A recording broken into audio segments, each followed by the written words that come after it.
നമസ്കാരം. മാസങ്ങളുടെ ഇടവേളകളിൽ സോഷ്യൽ മീഡിയയിൽ എന്നും നിറഞ്ഞു നിൽക്കുന്ന ഒരു ആനക്കുട്ടിയുണ്ടെങ്കിൽ അത് ഹരിപ്പാട് സ്കന്ദനാണ്. ഒന്നിനു പിറകെ ഒന്നായി പുതിയ പുതിയ പ്രശ്നങ്ങളും വിവാദങ്ങളുമായി സ്കന്ദൻ എത്താറുണ്ട്. മാസങ്ങൾക്ക് മുൻപ് പാപ്പാന്മാരെ ആക്രമിച്ച വിഷയത്തിൽ ആണെങ്കിൽ ആഴ്ചകൾക്ക് മുൻപ് കെട്ടുമൂട്ടിൽ തുടർച്ചയായി നിൽക്കുന്ന സ്കന്ദനായിരുന്നു സോഷ്യൽ മീഡിയയിൽ സംസാര വിഷയം.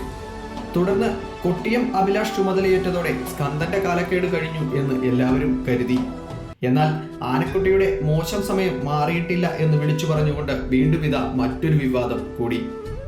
ആനയുടെ അടുത്ത് നിന്ന് ഫോട്ടോ എടുക്കുവാനും കുട്ടികളെ ആനയെ തൊടുവിപ്പിക്കുവാനും ഞാനുൾപ്പെടെ ധാരാളം ആളുകൾ ആഗ്രഹിക്കുന്നുണ്ടെന്ന കാര്യം തീർച്ച.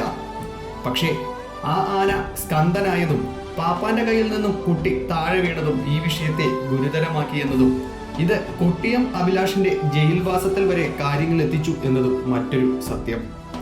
ഇതോടുകൂടി ആനക്കുട്ടിയുടെ ഭാവി വീണ്ടും തുലാസിലായിരിക്കുന്നു.